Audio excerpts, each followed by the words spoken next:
Kita akan bahas mengenai bagaimana caranya kita melit family kita di Bio Green. Kenapa kita ngebahas mengenai leadership? Karena bisnis network marketing itu adalah bisnis leadership. Jadi mungkin teman-teman ada ngelihat orang yang punya perusahaan, anak buahnya banyak, perusahaannya maju gitu. Tapi ketika ngerjain bisnis network marketing, kok hasilnya beda ya gitu, kok nggak sesukses di bisnis konvensionalnya, atau dia mungkin di kantor posisinya bagus gitu, mungkin manajer, mungkin director, anak buahnya banyak gitu, dan karir dia mulus, karir dia bagus, tapi begitu ngerjain network marketing, kok hasilnya tidak sesuai sama apa yang kita pikir dia akan sesukses itu juga gitu, bisa beda hasilnya. Kenapa begitu? Karena memang bisnisnya beda ya, ini bukan manajemen, ini lebih ke leadership. So hari ini kita akan ngebahas how to lead your network marketing family. Family ya, bukannya anak buah kalau di kita ya. Begitu kita bisa create leaders, kita akan enjoy the ride. Materi hari ini itu didasarkan atas sebuah buku. Ini satu buku dari depan sampai belakang ya. Judul bukunya adalah Freakishly Effective Leadership for Network Marketers. Nah, itu yang nulis adalah Ray Higdon. Ada yang pernah dengar namanya Ray Higdon? Istrinya namanya Jessica Higdon, dua-duanya sama-sama ngerjain network marketing dan sukses banget. Nah, kayak krik, siapa mereka gitu ya. Oke, ini memang di luar dan belum ada terjemahannya ya. Judul lengkapnya adalah How to Reduce Frustration. Gimana cara mengurangi frustrasi pada saat ngerjain business network marketing. How to drive massive duplication and become a leader with worth following. Jadi gimana caranya bisa jadi leader yang bisa menduplikasi secara masif. Jadi duplikasi, meng-create orang-orang yang seperti mereka juga secara banyak gitu ya, secara masif. Dan menjadi leader yang worth it untuk di-follow. Nah, ini cover-nya kayak gini, warnanya coklat gini.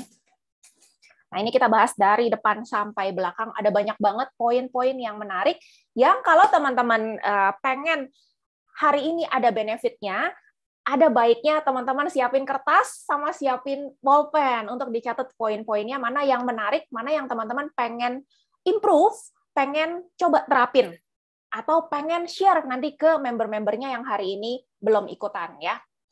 Jadi di buku itu di awal dijelasin banget bahwa kalau mau jadi leader yang bagus itu, maka kita harus menjadi master of the basics. Jadi bukan menjadi master dari hal-hal yang complicated, tapi justru menjadi master dari hal-hal yang dasar, hal-hal basic.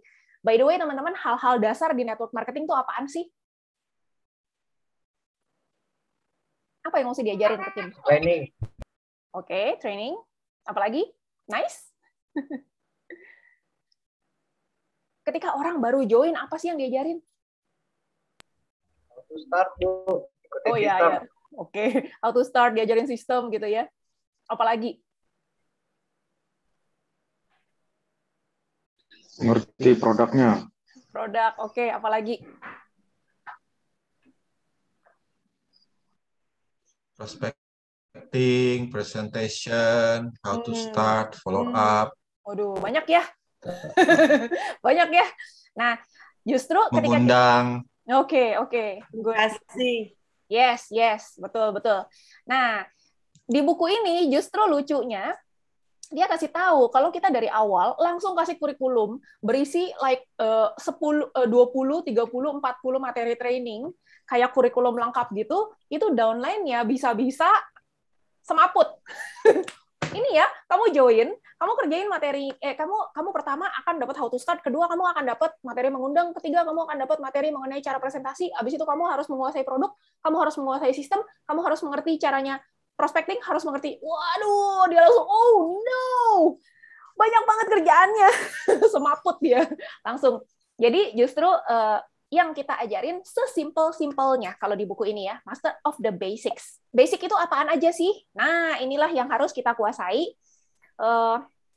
Pertama, mengenai learning. Kalau learning itu kan maksudnya seluruh perjalanan bisnis network marketing kita adalah learning process. Jadi siapapun kita, udah berapa tahun pun kita, ini member-member Bio Green yang udah 6 tahun, 7 tahun, yang udah 5 tahun, 3 tahun, semuanya masih in learning process.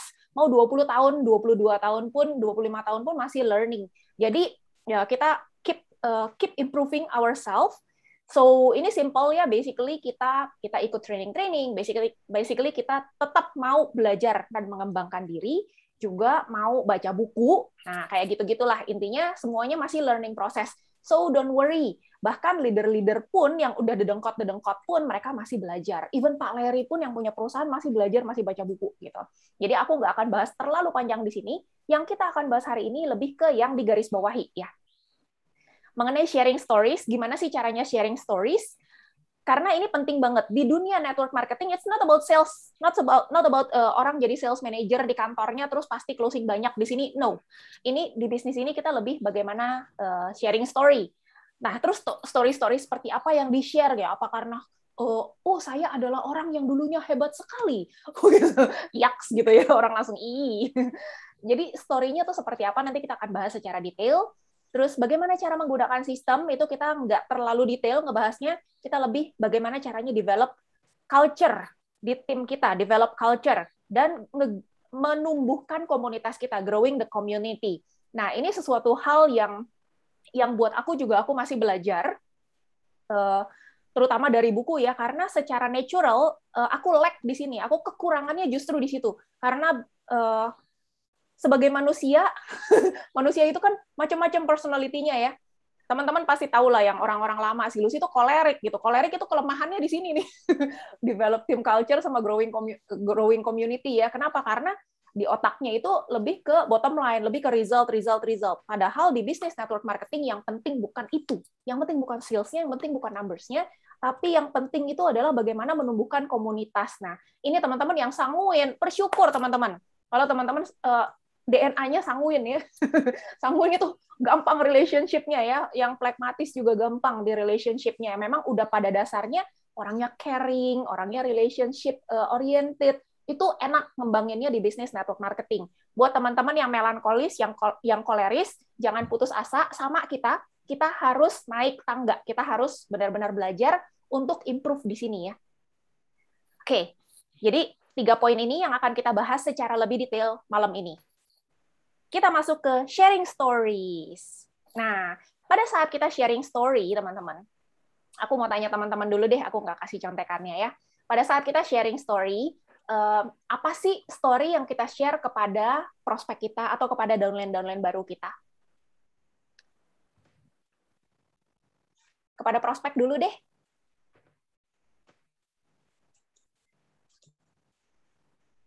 Apa story yang di-share? Kalau terkait penyakit ya testimoni. Good. Apalagi? Kalau ya bisnis ya itu suksesnya juga bisa. Oke, sukses di bisnis ini. Our background. Ya. Oke, aku kasih contoh ya. Siapa nih? Pak Yandri ya? Produk. Oke, produk. Maksudnya gimana? Saya sih, kalau saya sih itu ilmu yang kita dapat di community ini ya. Jadi sharing-sharing belajar ilmu yang didapat ya. Training, sharing-sharing ini. Very good. Pak Yandri ceritain mengenai apa benefit, apa training-training yang didapat, apa hal-hal yang Pak Yandri suka yang didapat dari komunitas ini. That's a very good one. Kenapa very good one? Karena Pak Yandri tidak menonjolkan dirinya sendiri, nggak ceritain kehebatan dirinya sendiri, tapi lebih ke benefit apa yang bisa didapat, dan itu bikin orang-orang jadi, aku juga mau dapat benefit kayak gitu. Menarik ya, aku juga pengen ikutan kayak gitu, dikasih training-training kayak gitu. Kalau Pak Yandri sukanya training. Tapi orang-orang lain bisa jadi sukaannya beda. Nah, teman-teman, coba, apalagi yang bisa di-share kepada prospeknya? Ceritain pengalaman saat dapat pengalaman memakai produk misalnya gitu. Yes, bagus. Setelah memakai produk keuntungan apa? Tadinya punya masalah begini, tapi setelah pakai produk, ternyata hasilnya begini. Boleh, karena siapapun bisa mengalami hal yang sama kan. Kebetulan dia punya problem yang sama gitu, bisa. Apalagi? Dapat ini Bu, apa sih namanya teman-teman yang positif. Jadi kalau saya kan apa ya, tipikalnya saya kan moody ya. Jadi terkadang saya tuh sanguin banget, tapi terkadang saya plekma sekali gitu ya. Jadi pas plekma itu seolah-olah dunia itu saya cuma sendiri. Nah, cuman buat dapetin teman kadang saya susah, kadang saya gampang gitu. Nah, kalau di sini dapat teman-teman komunitas yang positif tuh gampang banget gitu loh. Artinya kan dulu siapa sih saya nggak kenal Cierna, Kotim, segala macam. Nah, di sini ternyata mereka begitu saya terjun ke sini, dapat benefit itu teman-temannya lingkungannya positif dan membuat saya berubah menjadi lebih positif gitu loh. Jadi lebih berani, lebih supel daripada biasanya. Yes, bagus sekali. It's very, very good. Bahkan seorang Dok Kris pun bisa men-sharingkan benefit yang beliau dapatkan dari sebuah komunitas ini, dan senangnya beliau bisa mendapatkan teman-teman yang positif. Kira-kira orang lain pengen nggak sih dapat teman-teman yang positif? Pasti kepengen juga ya. Pasti ada orang yang kepengen dapat teman-teman yang positif ya. Very good, very good. Nah, hal-hal seperti itu yang bisa kita sharingkan, teman-teman. Nah, ternyata ada teorinya, ada rumusnya. Nah, itu tadi contoh-contohnya ya, contoh-contoh yang bagus. Siapa tuh? Siapa tuh? Mute. Sharing story. Jadi intinya, ketika kita menceritakan sebuah story, sebuah cerita, rumusnya adalah yang di kotak putih ini, yang di selotipin ini ya teman-teman ya, ini harus diingat benar-benar. Oh, kalau dia bisa lakukan itu, saya juga pasti bisa. Jadi ceritanya jangan betapa hebatnya kita, atau betapa hebatnya orang itu, gitu ya, sehingga orang-orang jadi nggak bisa relate, kayak yang, ya karuan lah dia bisa achieve, dia hebat, gue siapa? Gue cuma sebutir debu, gitu.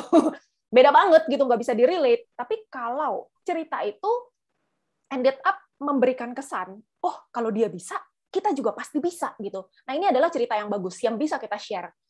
Contoh misalnya, ketika kita join bisnis ini, kita bisa ceritakan kenapa kita memilih untuk join bisnis ini.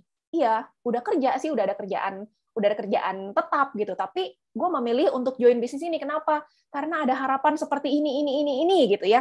Jadi yang kita share itu yang orang lain bisa relate. Ya.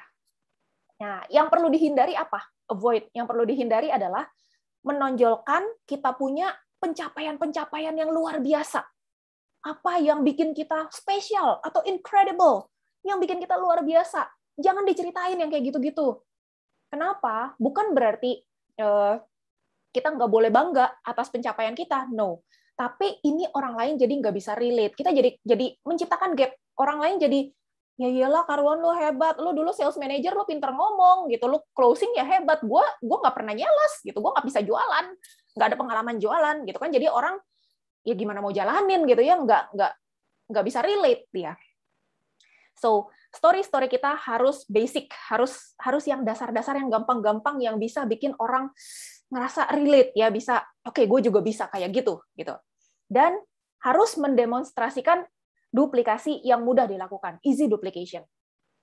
Ini rumusnya teman-teman, sharing story. Jadi tidak ada patokan kaku story-story apa yang teman-teman harus ceritakan kepada orang lain, nggak, bebas mau cerita apa aja.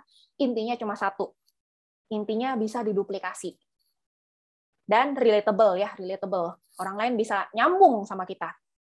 Ini ada chat-chat, aku lihat dulu chatnya. Karena orang yang dipimpin bukan pegawai yang dibayar. Prospecting, presentation, oke, teachable. Kalau aku penyakitku, oh tumben Cierna pakai chat, biasanya langsung pakai suara. Kalau aku penyakitku dan kesuksesanku, penyakit boleh. Kalau kesuksesan hati-hati ya, hati-hati.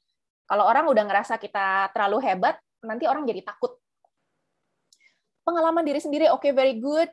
Terus Cilusi, pengalaman punya komunitas bagus. This is very good. Punya komunitas bagus is very good. Nanti kita akan bahas lebih detail mengenai community. Bagaimana cara kita bisa meng-grow community yang kita punya ya. Edifikasi member. This is very good, Kodoni. Very good. Edifikasi member. Jadi kalau member kita punya prestasi, mau upline kita, mau downline kita, mau crossline kita, tapi kalau crossline nggak usah terlalu dilebih-lebihkan ya, ntar dia ngikut sama crossline. Kita bisa edifikasi atau bisa cerita, bisa share mengenai story-nya dia gitu ya. Jadi orang bisa relate, misalnya ada ibu rumah tangga, dia ngerasa minder gitu ya. Aduh, lu kan kerja dulu, Lus. Tuh ada mantan bos lu juga dulu kan hebat kerjanya. gue gimana gitu, gue ibu rumah tangga doang, nggak pernah kerja gitu. Nah, kita bisa edifikasi member kita, atau kita ceritain story mengenai member kita yang ibu rumah tangga gitu. Ada member gue juga yang ibu rumah tangga gitu, anaknya 3 gitu ya. Ini orang lama pasti tahu ya, anaknya 3, masih kecil-kecil lagi, udah nyobain ngerjain berbagai macam MLM lagi, nggak ada yang berhasil. Nah, begitu kerjain BioGreen ternyata berhasil gitu. Nah, kita bisa sharing bagaimana prosesnya gitu-gitu ya. Kenapa dia bisa berhasil. Nah, itu kayak gitu ya, edifikasi member lain. Very good. Kenapa kita edifikasi member lain, bukan diri kita sendiri? Pertama, rumusnya edifikasi itu tidak ada edifikasi diri sendiri. Itu rumus. Edifikasi, it works, kecuali untuk diri sendiri. Jadi nggak ada kita edifikasi diri sendiri. Ini beda ya sama pembicara seminar-seminar yang kadang-kadang suka menceritakan historinya dia siapa gitu ya, edifikasi diri sendiri. No, di kita nggak ada cerita kayak gitu. It's weird, itu awkward. Oke.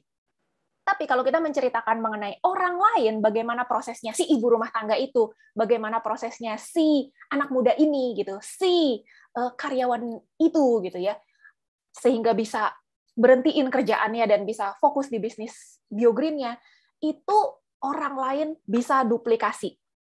Siapapun bisa menceritakan hal itu, gitu ya.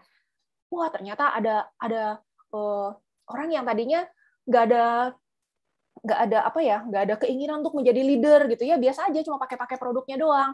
Cuma karena belajar di komunitas ini improve, sekarang jaringannya udah ratusan orang gitu ya. Itu edifikasi member. It's very good Kak Doni. Well done. Oke, nah itu rumus besarnya untuk sharing story. Oke, sekarang aku mau tanya. Ini pertanyaan bagus atau pertanyaan jelek? Kalau kita sebagai leader selalu berpikir, gimana caranya ya supaya member gue bisa menghasilkan closingan lebih banyak? Gimana caranya supaya member gue bisa income-nya lebih gede? Ini pertanyaan bagus atau pertanyaan yang nggak bagus, teman-teman? Nggak terlalu bagus. Why? Karena ujung-ujungnya kita jadi tanda kutip memanipulasi orang supaya dia bisa menghasilkan lebih banyak buat kita. Exactly. Very good. Wah, Kotim udah baca ya bukunya ya? Pernah terjebak ke sana. Oke. Jadi ternyata ketika kita selalu berpikir duit, bagaimana caranya bikin orang ini achieve lebih, menghasilkan lebih banyak duit, lebih banyak closingan, lebih banyak rekrutan, it means kita sedang berasumsi bahwa siapapun yang join dengan tim kita pengen menjadi top earner, pengen cari duit. Padahal belum tentu. So it's a bad question actually ya. Sebenarnya itu bukan pertanyaan yang oke. Kenapa? Karena tiap orang punya alasannya sendiri-sendiri untuk join bisnis kita. Nggak semuanya pengen jadi top earner, nggak semuanya pengen dapat income ratusan juta per bulan gitu. Jangan paksakan agenda kita, semua orang harus jadi top earner, harus jadi top leader. No. Aduh, capek mereka. Mereka tidak siap untuk berjuang menjadi top leader, tidak siap untuk belajar leadership, tidak siap untuk memberikan training setiap minggu gitu, tapi dipaksa.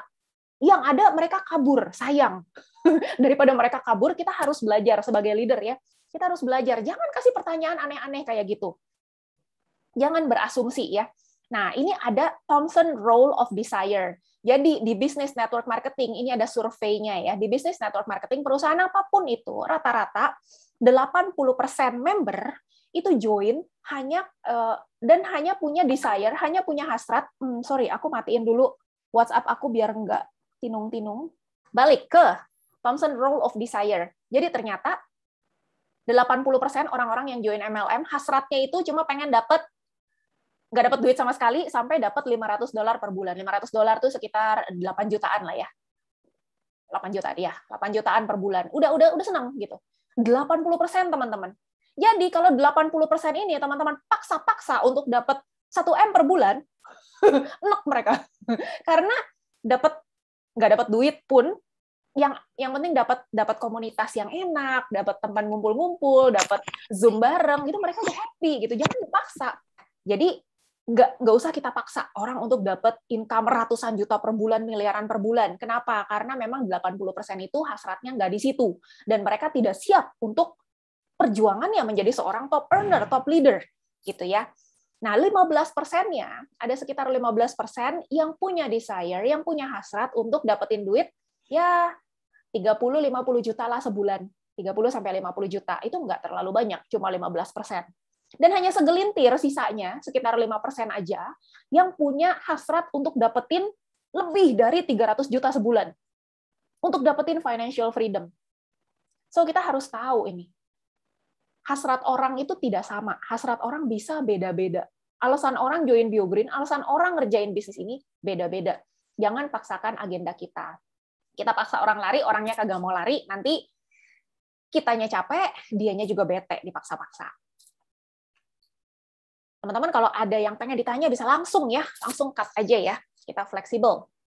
Oke. Dan ketika orang tidak berhasrat untuk menjadi top earner, tidak berhasrat untuk punya income ratusan juta per bulan, miliaran per bulan, tidak ada yang salah dengan itu. There is nothing wrong with that. Nggak ada yang salah, nggak dosa, teman-teman.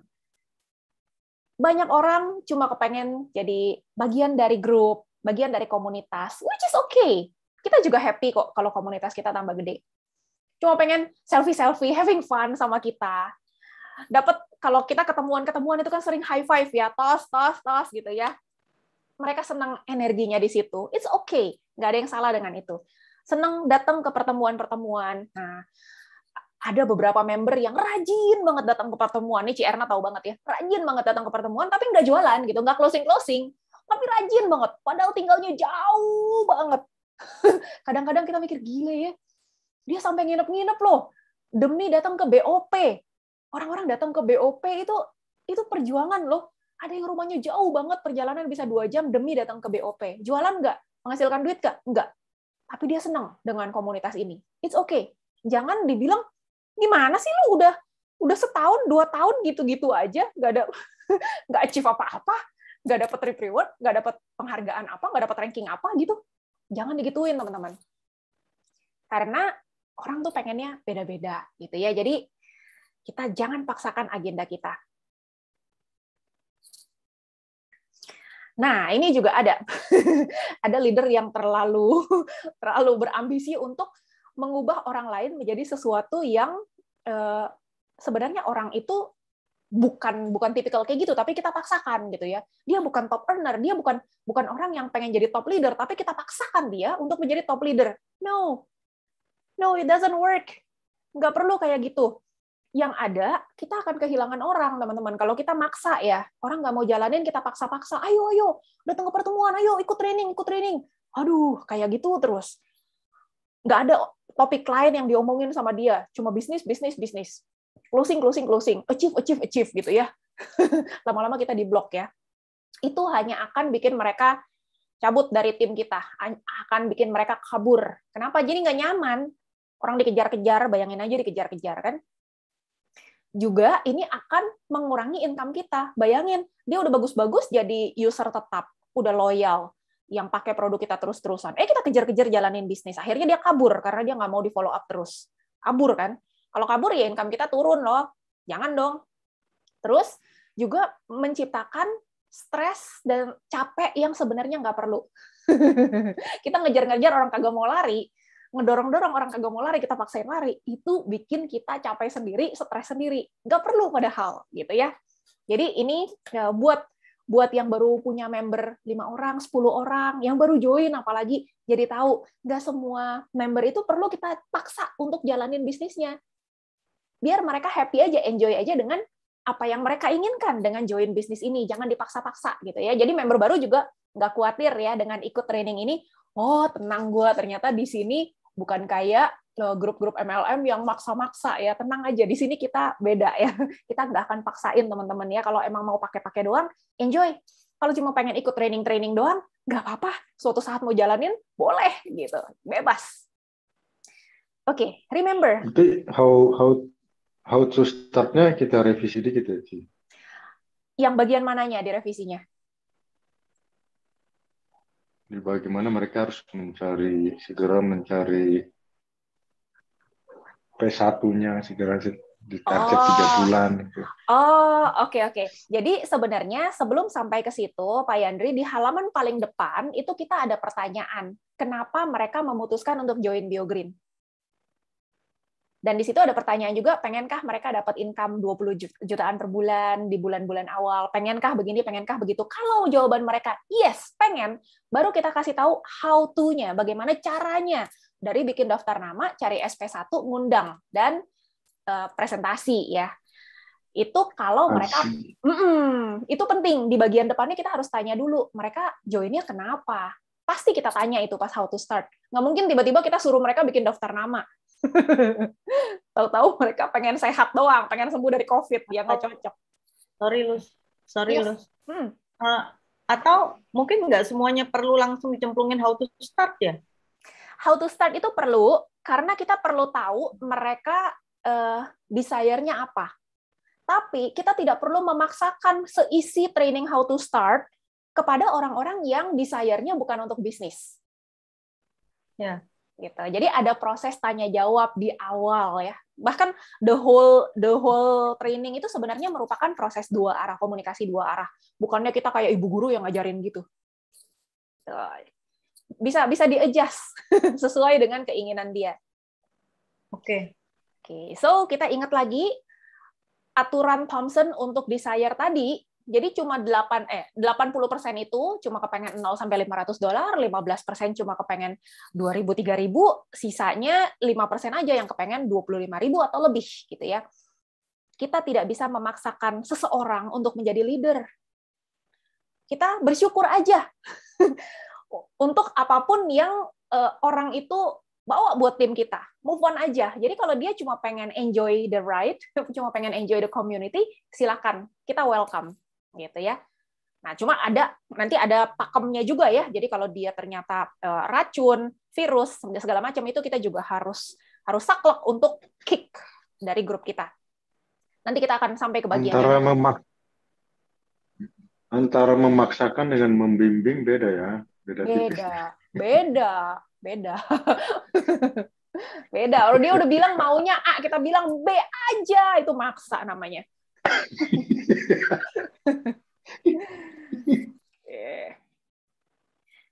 Oke, apa sih biggest problemnya yang sering muncul di kalangan para leader-leader MLM?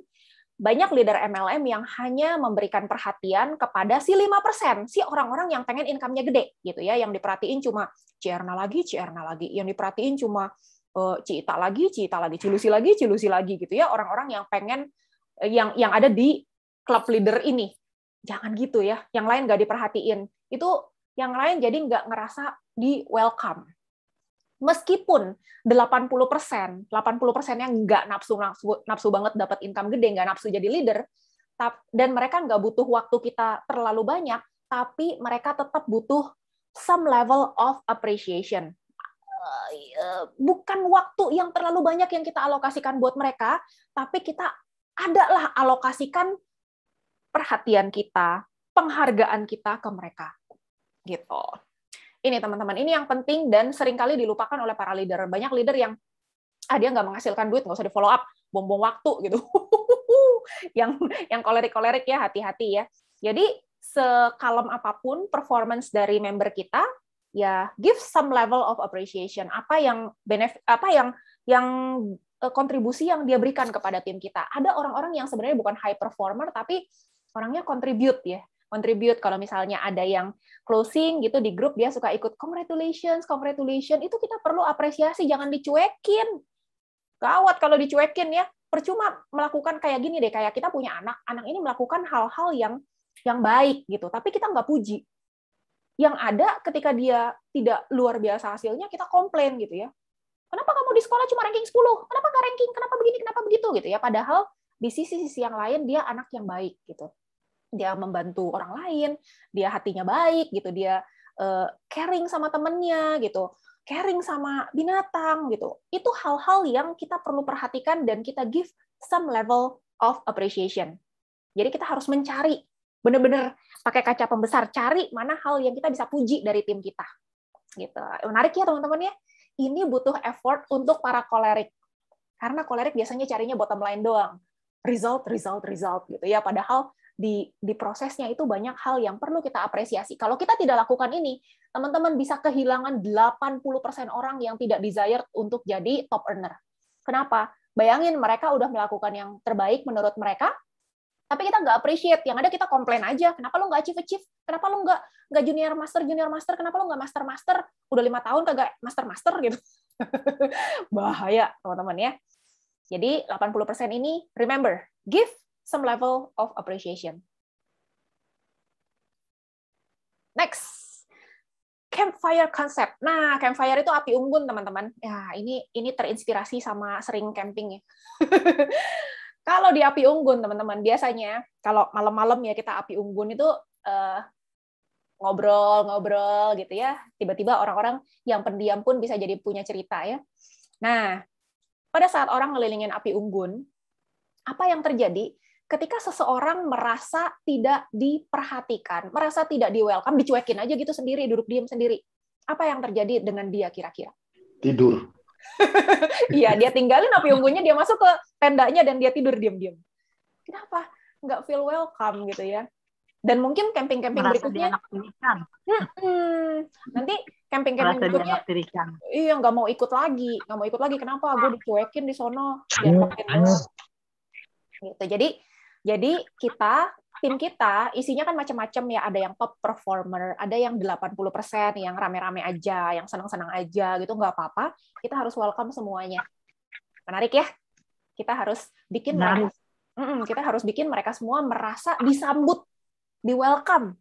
Jangan bikin mereka merasa dicuekin. Seberapapun performance mereka gitu ya, jangan ngejudge by dia berserta BGM, ini siapa nih geredek-geredek nih. Terus jangan bikin mereka merasa sebagai warga kelas 2, warga kelas 2, second class ya, bukan top performer jadi rada-rada dicuekin gitu. Karena dengan begitu mereka akan pergi ya, mereka akan ninggalin bisnis ini gitu. Nah, kita mesti ingat juga ya, beda orang, beda level komitmennya, jangan dipaksain. Ini ada 2 contoh di buku itu. Pertama, pemimpin agama di gereja, ini kan bukunya buku Amerika ya teman-teman, buku Amerika, jadi dia ngasih contohnya gereja ya. Kalau pemimpin agama di gereja itu nggak akan mempertanyakan si jemaatnya, seberapa besar komitmen kamu? Kamu mau lebih besar lagi nggak komitmennya, apa segala macam, mereka nggak pernah mempertanyakan itu. Tapi leader-leader MLM seringkali lupa hal ini. Seringkali lupa bahwa orang-orang bisa punya level komitmen yang berbeda di bisnis ini. Jadi mereka menyamaratakan semuanya harus menghasilkan duit banyak gitu. Nggak bisa gitu ya. Kenapa pemimpin-pemimpin agama itu, pemimpin-pemimpin di gereja itu bisa mempertahankan jemaatnya? Karena mereka nggak pernah maksa-maksa gitu ya. Kalau dipaksa-paksa juga orang kabur gitu ya. Misalnya ditanya gitu ya, bulan ini berapa jam kamu devote buat pelayanan segala macam. Wah, itu bisa kabur orang-orangnya. Terus contoh lain, gym owner, orang yang punya gym. Orang yang punya gym, apakah dia akan tanya ke kliennya, gue lihat lo udah member di sini 1 tahun, gue lihat lo sering nongkrong di sini, mana otot lo begitu-begitu aja nggak jadi-jadi gitu. Nggak ada ya. Itu kliennya bisa langsung cancel membership-nya ya, langsung nggak jadi member situ lagi, pindah gym dia. Jadi mereka akan berusaha justru membuat klien-kliennya ngerasa nyaman di situ. Meskipun ototnya nggak jadi-jadi juga nggak apa-apa gitu ya. Bagus ya, rajin ya latihannya, ya ayo semangat gitu. Kan biasa di gym juga kita PT juga kan kayak gitu ya. Nggak ada yang bilang, gimana sih lu nggak jadi-jadi ototnya? Malu-maluin gua aja gitu. Kan nggak pernah kayak gitu ya. Jadi kita berusaha juga buat tim kita ngerasa nyaman. Bukan mempertanyakan komitmen mereka. Kalau mereka emang nggak komit, ya it's okay gitu. Kita grateful aja. Yang penting ada merekanya, daripada mereka pindah MLM lain kan lebih bete lagi kita. Mendingan ada merekanya. Itu yang namanya campfire concept. Jadi make sure kita sebagai upline, make sure semua downline kita merasa di welcome. Jangan ada yang ngerasa dianaktirikan, dimusuhin, di kelas 2 kan. Gitu. Boleh dicatat kalau ada yang menarik ya teman-teman ya. Ini aku takutnya semua pada tersepona sampai nggak ingat mencatat. Next. Lu sudah catat. Yeay. Next, kita nggak bisa mengubah orang lain. Kita nggak bisa mengubah orang lain. Orang personalitinya apa kita paksain ubah gitu ya, nggak bisa. Orang niatnya apa kita paksain ubah gitu. Nggak bisa. Goalnya apa? Dipaksain ubah, nggak bisa. Tapi hidup mereka bisa berubah loh. Dan kondisi-kondisi mereka bisa berubah. Nah, misalnya apa? Misalnya tadinya kerjaan mereka bagus, terus karena pandemi kerjaan mereka nggak oke lagi, gitu. Bisa kan?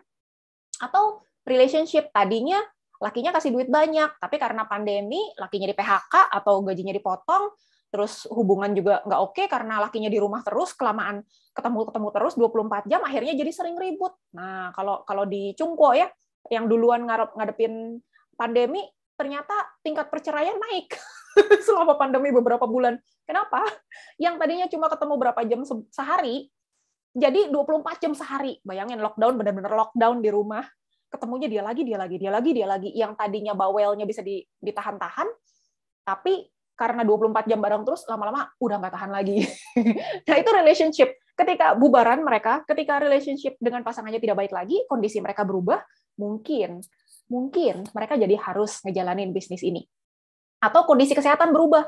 Tadinya sehat-sehat aja, ternyata kena COVID. Ternyata emaknya sakit ini, sakit itu, gitu ya. Kondisi kesehatan berubah. Ini bisa mengubah juga drive mereka ya, yang tadinya nggak kepengen jalanin bisnis sama sekali, bisa jadi, oh iya ya, kenapa juga gue udah member, kenapa juga gue nggak sekalian jalanin bisnisnya, kan udah modal udah keluar, tinggal jalanin aja. Bisa berubah.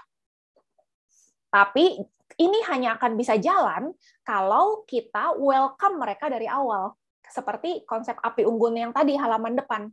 Kalau campfire kita welcoming, gitu ya. Jadi rumusnya, ketika kondisi orang tersebut berubah, ini sih 80% ya, ketika kondisi orang tersebut berubah, plus campfire kita, api unggun kita welcome, kita nggak beda-bedain mereka, kita nggak bikin mereka ngerasa dianaktirikan, maka hasilnya apa? Bisa jadi dia akan jalan. Bisa jadi dia akan jadi earner. Bisa jadi dia akan jadi leader. Gitu. Kita nggak bisa paksakan dia berubah. Ada momentum gitu ya, Ci ya. Betul. Ada change. Ada kondisi kefefet. Ada perubahan ini, perubahan situasi, perubahan circumstances yang bisa bikin mereka mempertimbangkan untuk berubah, untuk ngerjain bisnisnya juga, gitu. Jadi nggak usah ngotot ya ngubah orang lain, nggak usah ngotot. Tunggu keadaan dia yang berubah. Sembari nunggu keadaan mereka berubah, kita tetap welcome dia dan kita fokus cari orang-orang yang baru. Cari orang-orang yang memang pengen lari, jangan paksain orang yang belum pengen. Oke. Nah, di Amerika itu kan banyak kayak anak-anak jalanan gitu ya. Itu mereka bikin, jadi tiap provinsnya itu ada Boys and Girls Club ya. Tujuannya apa? Tujuannya itu bukan bikin mereka bertobat lalu menjadi orang yang benar lalu gimana gitu, enggak. Tujuannya very simple. Tujuannya hanya untuk bikin mereka nggak jadi anak jalanan aja, off the street gitu. Nggak bikin mereka luntang-lantung di jalan. Kalau ternyata udah dibawa ke penampungan itu ternyata anak-anak itu cuma pengen main video game, mereka oke kok. Mereka nggak marah-marah, nggak bilang lu harus belajar jahit dong, lu harus belajar keterampilan ini, keterampilan itu dong, nggak dipaksa gitu ya. Yang penting tujuannya hanya bikin mereka nggak dijadi anak jalanan. Sama, di kita juga gitu harusnya. Di kita, ketika member-member itu udah datang ke pertemuan aja, itu kita udah bersyukur gitu, nggak usah paksa mereka harus jalan, harus menghasilkan. Yang penting mereka nggak luntang-lantung, nggak ngapa-ngapain, atau bahkan lebih parah lagi, nggak join MLM lain. Gitu. Udah, kita bersyukur aja. Yang penting mereka masih di BioGreen, mereka masih di komunitas yang sama, mereka masih datang pertemuan, udah, thanks God. Gitu, udah grateful kitanya ya. Oke, biggest value of being in network marketing. Nah, apa sih value dari menjadi bagian dari network marketing? Nah, value yang bisa didapat orang menjadi bagian dari network marketing adalah komunitas, leadership, training, culture, core values, nggak melulu duit, nggak melulu income. Banyak orang yang justru menganggap ini sebagai nilai yang jauh lebih besar. Coba aja tanya kayak Pak Jamin. Pak Jamin kenapa happy di BioGreen, Pak Jamin? Banyak yang baru. Oke. Dari dunia bisnis. Bedenging. Oh, ini ada 2 HP nih. Ada Pak Jamin sama Bu Dewi mungkin ada 2 gadget nih. Jadi feedback.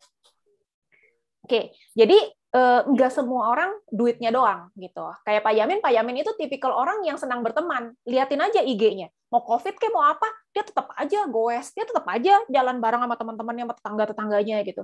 Orang yang bukan cuma duit doang gitu loh. Duitnya udah banyak. Kalau udah pernah ke rumahnya tahu deh gitu. Nggak usah dikasih duit lagi juga dia bisa hidup gitu. Tapi seneng sama komunitasnya gitu. Apalagi belakangan kita camping, wah itu lebih hangat lagi ya, lebih asik lagi gitu.